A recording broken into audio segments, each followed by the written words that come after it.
discussion on code of conduct and personnel policy, sponsor Selectman Garrett. You want to talk about that? Yeah, I just want to make sure that everybody, do we have that code of conduct up, Tiffany? Sorry? Do we have that code of conduct Should up? be in here. Should be. Yeah. Very last page. We discussed putting it up on the wall, just so people knew.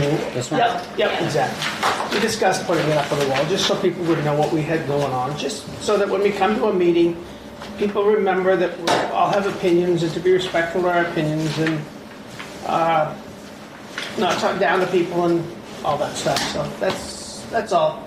It's happened multiple times, and I thought maybe we ought to bring it up in a meeting to One of make the sure. things that I have learned is you have to be very careful when it comes to freedom of speech. And if state statute says that a person could come to this meeting, that person could criticize any one of us.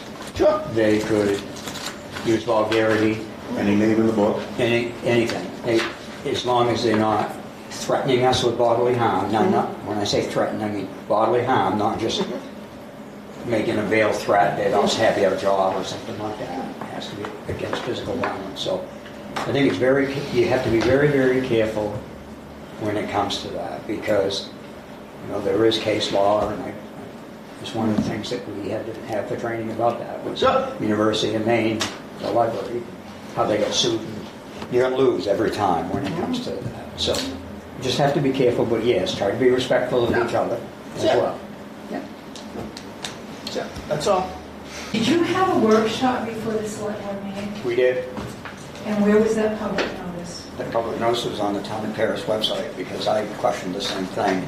I was shown where it was on there. Okay, because August 17th. under the Freedom of Access Act, it says if there's three of you together, that's a public meeting. Yep. So I just want to be clear on that because I've looked, I don't know where the notice is. Did you know where the I notice is? did not.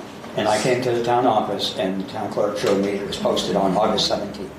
And the But I couldn't town find it prior. website, let me just be candid, it sucks. You can't find anything, and when I'm talking about the planning board, I hope it didn't go over your heads that we need to know who's on these boards. Yes. Because people don't want to just call this office and try to get a human on the phone.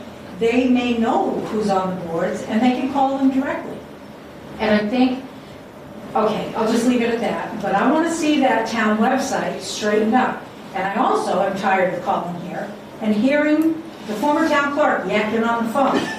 I'm done with that. She should not be involved anyway, other than just a citizen like the rest of us. Jen, if you can be more clear on it when I have time. I don't mince words. I will say this meeting tonight has been vastly different than the last ones we've had. And I've got to say, what's the denominator here that's making it flow more smoothly? And I've got to say, the town manager not being here this evening with her constant interruptions about who voted first, who voted second. It's all recorded. It's not going to be that difficult to find out. And I just think when you get those constant interruptions, it breaks your train of thought.